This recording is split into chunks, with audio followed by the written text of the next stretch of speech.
रोज़ बरोज़ अब भारत में कोई न कोई एक अच्छा समाचार, कोई न कोई एक अच्छा कदम उठाते हुए हम देखते हैं अपने नेतृत्व को। हर पल हमें गर्व दे रहा है हमारा नेतृत्व। हर रोज़ हमें गर्वित होने का कोई न कोई कारण दे रहा है।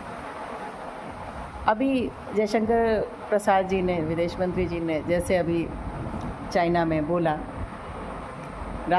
बहुत अच्छे से राष्ट्रपति अमेरिका डोनाल्ड ट्रंप को बता दिया कि हम क्या हैं।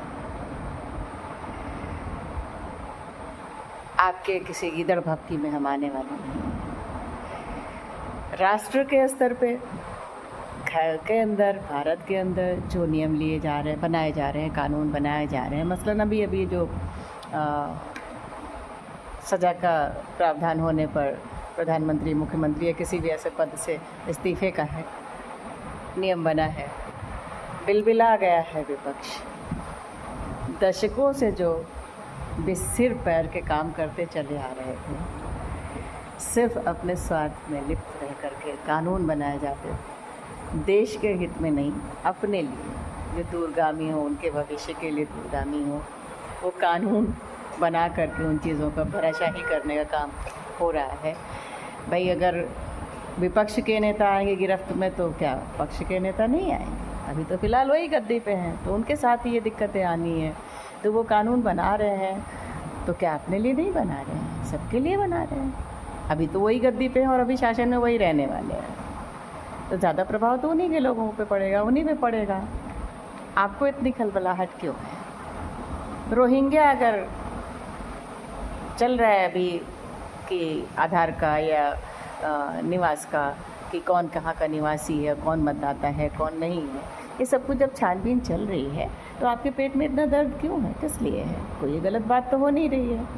फर्जी लोगों को तो भारत में नहीं रहना, जो भारत के नहीं है उनको मतदान देने का अधिकार क्यों होना चाहिए? क्यों आपको होगा? क्यों? क्योंकि आपने अपने हिसाब से सब कुछ किया था। अपने हिसाब से एक ऐसी जनसंख्या बसा दी अपने देश के अंदर कि हमारी सीमाएं असुरक्षित हो गई, हमारे राज्यों की सीमाएं असुरक्षित हो गई, हम असुरक्षित हो गए। और कभी भी गृह युद्ध भड़का करके आप और विदेशी ताकतों के हाथों में खेल करके आप कभी भी अपने राष्ट्र का अहित कर सकते हैं। इस स्थिति में आते जा रहे हैं, इसलिए आपका एजेंडा तहस नहस हो रहा है। शर्म नहीं आती है? बाहर की फंडिंग, डीप स्टेट अमेरिका की फंडिंग, कौन है जॉर्ज सोरोस? क्यों नहीं नरेंद्र मोदी के लिए ये बात आती है? क्यों नहीं भाजपा के अन्य वरिष्ठ नेताओं के लिए ये कभी बात आई कि वो कहीं विदेशों से कुछ ऐसा समझौता करके भारत का अहित करना चाहते हैं? आप ही के लिए क्यों आ रही है? कहीं तो आग है, कहीं तो आग है, तभी तो धुआं दिख रहा है। आपकी चमड़ी उधेड़ी जा रही है, बखिया उधेड़ी जा रही है, जो आपने जो है विगत में राष्ट्र के अहित के लिए किया है, इसलिए आपको बुला रहे हैं। शर्म नहीं आती है?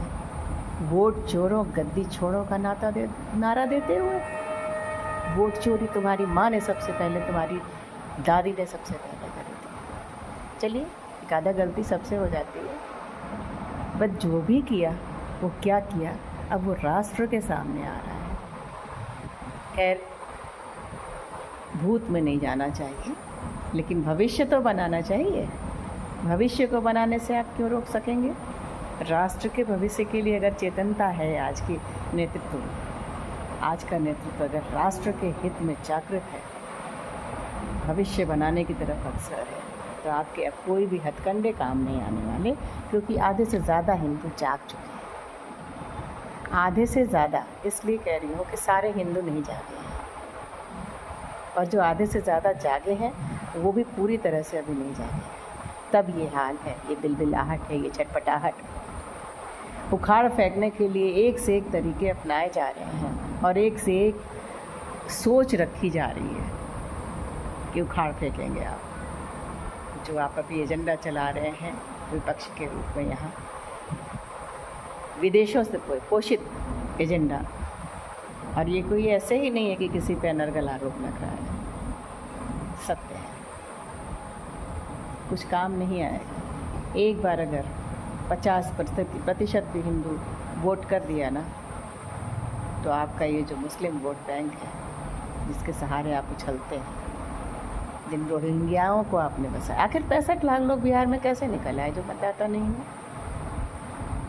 उसमें से कुछ फर्जी होंगे, कुछ लाख, और कुछ ठीक है, कहीं बाहर माइग्रेट कर गए, नाम नहीं कटा, ये सब बातें भी कुछ होंगी। लेकिन एक बड़ी तादाद में ऐसे लोग थे जिनको आप फंसाते गए हैं दशकों में, और हर राज्य की डेमोग्राफी पर इसका असर आया है, और उसी के सहारे आप उछल रहे थे कि आपको कोई एकदम से हटा नहीं सकता। लेकिन एक दिन राष्ट्र जाग रहा है, और आपको अपना बोरिया बिस्तर हमेशा के लिए समेटना है, जब तक अभी का नेतृत्व कोई बड़ी गलती न करे। जय हिंद। मैथिली सिंह, सुधा पांडे।